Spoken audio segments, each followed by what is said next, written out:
He saved an Apache beauty and lost his life for love. Watch till the end, like, share and subscribe for more stories. In the dusty plains of Arizona, 1876, cowboy Eli Turner rode alone beneath a crimson sunset, the rhythm of his horse's hooves echoing through the canyons like a lonely drumbeat. He was a man shaped by war and wilderness, a former Union soldier who had traded the roar of cannons for the silence of open land. Life on the ranch had hardened him, yet loneliness had carved deep lines across his face. The desert was his only companion, vast, untamed and merciless. He didn't believe in fate or love anymore. He believed in survival, in the simple laws of the West, where a man's word and his gun kept him alive. One fateful evening, as Eli rode through the canyons inspecting his grazing cattle, the wind carried sounds that froze his blood, desperate cries and gunfire. He spurred his horse toward the noise and saw a small group of outlaws chasing a woman, her dark hair wild in the wind, her steps uneven as if she had been wounded. Without hesitation, Eli raised his revolver and fired, each shot precise, sending the bandits fleeing into the rocks. When the dust settled, the woman collapsed at his feet. She was young, her skin sun-kissed, her clothing torn and stained with blood. An Apache, he realized. Eli hesitated only a moment before lifting her gently into his arms. He rode back to his small wooden cabin, miles from the nearest town, and laid her on his bed. As he cleaned her wounds by lamplight, he saw the marks of a healer, pouches of herbs, beads of protection tied around her wrist. When she finally opened her eyes, there was fire in them, a silent defiance that matched the spirit of the land itself. She told him her name was Naya, her voice soft yet strong, like the whisper of wind through desert reeds. Days passed slowly in the quiet of the cabin. Eli hunted, cooked, and kept his distance, but his gaze often drifted toward her. Naya healed, her strength returning along with her sharp curiosity about the man who had saved her. She watched him with quiet interest. The way he handled his horse, the care he gave his rifle, the sadness in his eyes when he thought no one was looking. In turn, she spoke of her people, of rivers and sacred stones, of how the land breathed if you listened closely enough. To Eli, her words sounded like poetry carved from the desert's soul. But beneath their growing connection, danger lingered like a shadow. The war between settlers and the Apache had filled hearts with hate and mistrust. Eli knew what would happen if anyone found out he was harboring a native woman. He could lose everything, even his life. Yet every evening, as they sat by the fire, he found it harder to care about the laws of men. He found peace in her laughter, warmth in her silence. For the first time in years, Eli felt something he thought had died in him, hope. Each night, the desert wrapped them in its golden stillness. Sometimes Naya would hum ancient songs, and Eli would listen, pretending not to understand their meaning, though his heart did. The air between them grew charged with unspoken feelings, fragile yet undeniable. He told himself it was wrong, that the world would never forgive such love. But when her hand brushed his as she passed him a bowl of stew, or when their eyes met beneath the flickering light of the oil lamp, the rest of the world seemed to fade. In that lonely cabin surrounded by endless sand, two souls from different worlds found a rare kind of peace, one born not from words, but from the quiet rhythm of shared survival and forbidden love. Eli and Naya's secret bond deepened under the vast Arizona sky, where the stars stretched endlessly over the desert like silent witnesses to their forbidden love. They spoke little of the world beyond their canyon hideaway, for it had no kindness for people like them. By day, Eli taught Naya how to ride his old Mustang, Rusty, her laughter echoing through the canyon as the horse galloped over sun-baked earth. By night, Naya shared her people's language, teaching him Apache words that carried the heartbeat of her tribe. With every lesson, with every smile, they built a fragile world that existed only for them. Their peace, however, could never last. Whispers spread among the nearby towns, rumors of a cowboy harboring an Apache woman. The settlers called Eli a traitor, accusing him of betraying his own kind. The local marshal, a hard man with no mercy for the native tribes, set out with a group of bounty hunters to bring justice to the canyon. Eli knew what that meant. He saw the smoke trails from distant campfires, heard the faint echo of horses' hooves. The end was coming. Still, he didn't tell Naya, not yet. He couldn't bring himself to shatter the fragile calm they had built with their hands and hearts. The night before the hunters arrived, they sat outside the cabin, the fire crackling between them. Naya leaned against him, humming an old Apache song. Eli held her close, breathing in the scent of her hair, knowing this moment might be their last. "The stars," she whispered, "they belong to no one. Not the settlers, not my people. They are free." Eli looked up at the sky, his throat tight. "Maybe one day," he said softly, "we'll be free like them." But deep down, he knew that day would never come for them. When the sound of gunfire echoed through the canyon at dawn, there was no time left for dreams. Eli rushed into the cabin, grabbed his rifle, and handed Naya a leather pouch of supplies. "Ride north," he ordered, his voice steady, though his eyes betrayed his fear. "Follow the river. Don't stop no matter what you hear." Naya shook her head, tears streaking her face. "I won't leave you," she cried. But Eli took her hand, pressing something small and cold into her palm, his mother's silver locket. "If they catch you, they'll kill you. If I die, at least I die protecting you."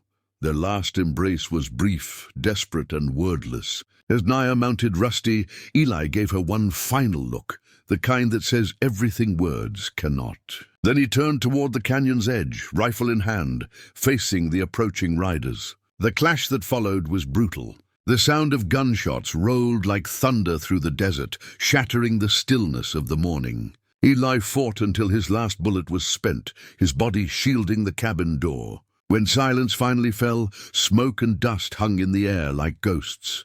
Naya rode until her body ached and the world blurred through her tears. She didn't stop until she reached the northern woods, where she buried the locket deep in her chest pocket, close to her heart. She never returned to the canyon, but every full moon she sang Eli's name to the stars. Years later, stories spread across the tribes and towns of a cowboy who defied the laws of men to protect an Apache woman, of a love that burned brighter than the desert sun. And though time buried their names, the wind still whispered through the canyon, carrying the legend of the man who gave his life for love that the world could never allow. The trader's wagon vanished into the desert horizon, its wheels leaving deep scars in the dirt, scars that felt carved into my own chest. I stood there until the dust settled, clutching the small piece of broken chain she had once worn. It was warm in my hand, like it carried the last beat of her courage. That night I packed what little I had, a rifle, a knife, and a single horse, and rode north under the silver wash of moonlight. I didn't have a plan, only a promise. The trail was cruel and endless. Days turned to nights, nights to days, the same burning sand stretching forever. Sometimes I wondered if I was chasing a ghost, but then I'd take out that piece of chain, hold it up to the moon, and remember her eyes, those eyes that had begged in silence. That was enough. By the third night, I found the trader's camp near the San Pedro River. 3 wagons, 2 guards, 1 fire. And her. She was there, chained again, her head bowed, her wrists bound tighter than before. Her face was thinner, her lips cracked, but her spirit, I could still feel it. Even in the darkness, her presence was like a living flame. I watched for hours, waiting for the right moment. When the guards finally fell asleep, I crept through the shadows, my heart hammering like the anvil I used to strike. The firelight flickered across her face as I approached. I whispered, "It's me." Her eyes snapped open, disbelief, then fear, then something else. "You shouldn't be here," she breathed. "They'll kill you." "I came to finish what I started," I said, pulling a small pick from my belt. "You said men break chains if they dare. I'm daring now." For a moment she just stared at me, then a tear slid down her cheek. I worked fast, my hands trembling as the lock finally clicked open. The sound was soft, but to me it felt like thunder. She rubbed her wrists, her breath shaking. "You're free," I whispered. She looked around, terrified. "No one is free," she said. "Not yet." Suddenly a gun cocked behind us. "Drop it!" a voice growled. The trader stood there, his pistol aimed at my chest. His face twisted in fury. "I knew someone would come for her. Worth a fortune she is. You think I'll just let you take her?" He fired. The shot tore through the night. Pain ripped across my shoulder, but I didn't fall. I lunged at him, tackling him to the ground. The gun went off again, wild, desperate. She screamed my name. When the dust cleared, the trader lay still, the pistol smoking beside him. My arm burned, blood soaking through my shirt, but I was alive. She knelt beside me, pressing her hand against the wound. "You're bleeding." "I've had worse," I muttered, trying to smile. "We need to move." We fled before dawn, taking the trader's horse and what food we could carry. The river ran silver under the rising sun, guiding us toward the distant mountains. For the first time, I saw her smile, not with joy, but with relief. "What's your name?" I asked quietly as we rode. She hesitated. "Nayeli," she said at last. "It means I love you in my language." It was a name that didn't belong in chains. It belonged to the wind. We rode for days, hiding by day and moving by night. I taught her to use my rifle. She taught me the songs her people sang to the moon. At night, she would sit by the fire, humming softly, her voice echoing through the canyon like a ghost set free. Once, as she tended my wound, she said, "You risked everything for me." "Why?" I stared at the fire. "Because you were never meant to be broken." She smiled faintly. "Neither were you. But peace never lasts on stolen land." One morning we heard horses in the distance, soldiers. They had found the trader's body. Now they were hunting us. We hid among the red rocks of the canyon, hearts pounding. The sound of hooves grew louder. There was nowhere left to run. "Go," I said. "Head for the mountains. I'll draw them away." She shook her head violently. "No! You'll die." "I'd rather die free than live chained," I said, echoing the very truth she'd taught me. Her eyes filled with tears. "You break the chains," she whispered, "but who will break yours?" Before I could answer, the first bullet struck the rock beside us. She flinched, and I pulled her behind cover.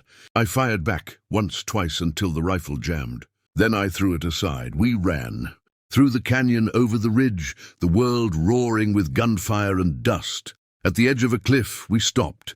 Below us, the river twisted like a silver snake. "They'll catch us," I said. She looked at the river, then at me. "Then we jump." Without another word, she grabbed my hand and leapt. The cold water slammed into us, dragging us under. I fought the current, pulling her up until we broke the surface, gasping. We were carried downstream, battered by waves, but alive. Hours later, we crawled onto the riverbank, coughing, shivering, free. The soldiers never found us.